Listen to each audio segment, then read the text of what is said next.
Hi everybody, it's me, Sailor Moon, Serena here, and today I'm going to talk about a version of Sailor Moon that nobody even knows about.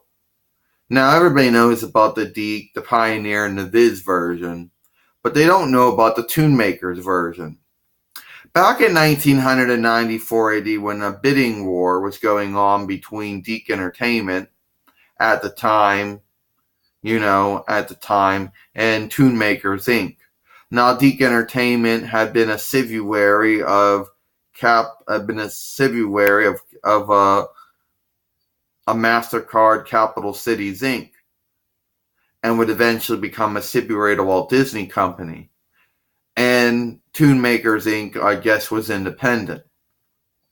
Now, regardless of basically everything that happened during that time, one of the projects was they had to make an introductional trailer. Now, Deke had stayed more loyal to the source material when doing the introductional trailer. Now, people are going to argue and complain about voice acting, names changed, episodes and skipped over, transformations and attacks name changed, music changed. Yeah, but Deke was more loyal to it than Pioneer was. Pioneer decided to go with the mixture or hybrid between animation and live action, something that only the Super My Brother Super Show had done.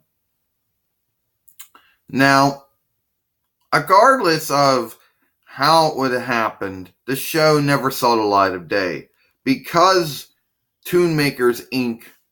basically did not stay loyal or did not follow the rules.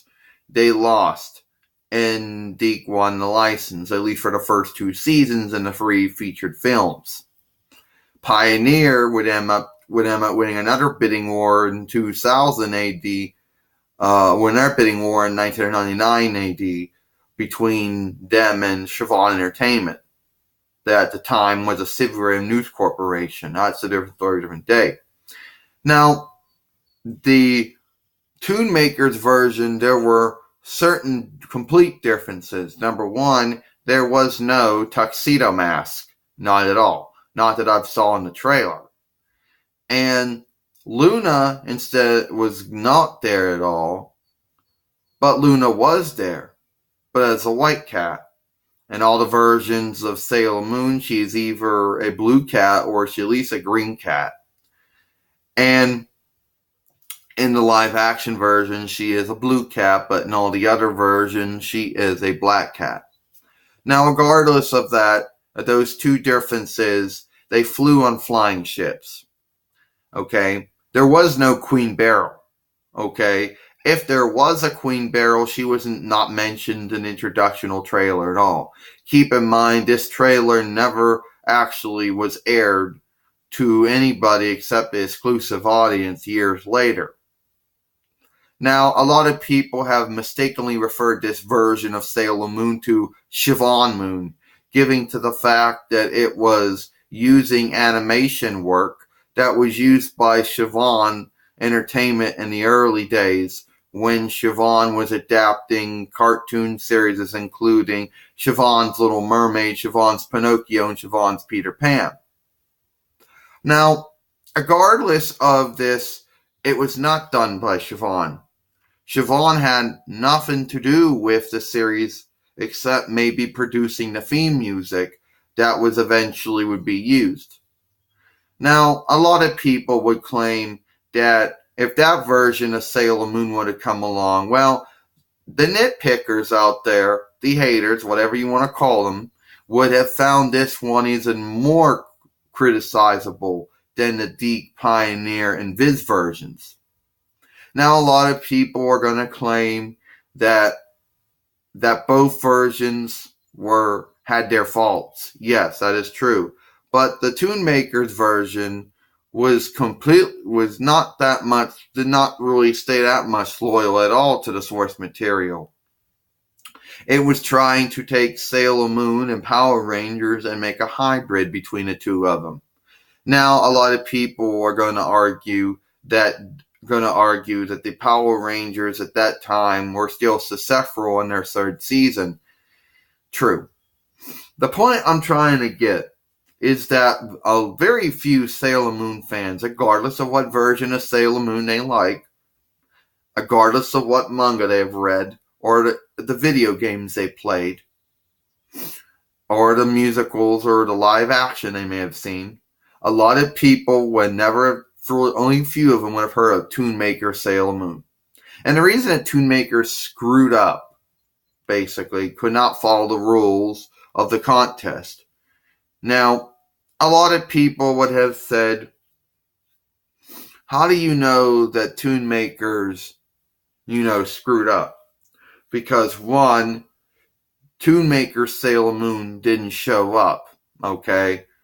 There was some, I guess I have some, not so much evidence, but if the Deke version was the one people saw, and the Pioneer version, and years later the Viz version, then chances are Toonmakers did something wrong, and that's why their version was never licensed. Now, regardless of what people think of the Deke, the Pioneer, and the Viz versions, they would agree that at least the version of Sailor Moon that came around was more loyal.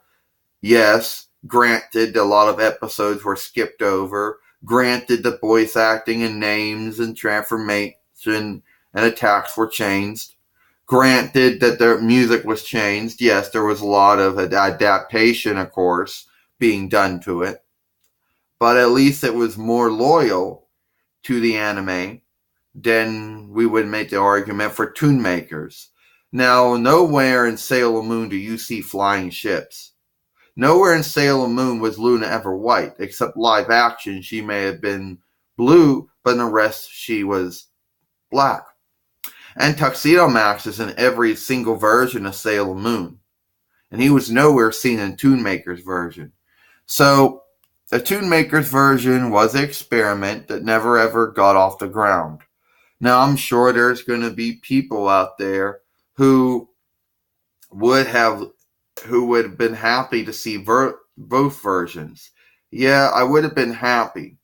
Now, the last thing is that the theme music was different. That's right.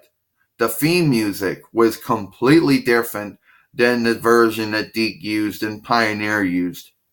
Even though Viz stayed loyal and used the original Asian Japanese music. But regardless of that, the theme song was different.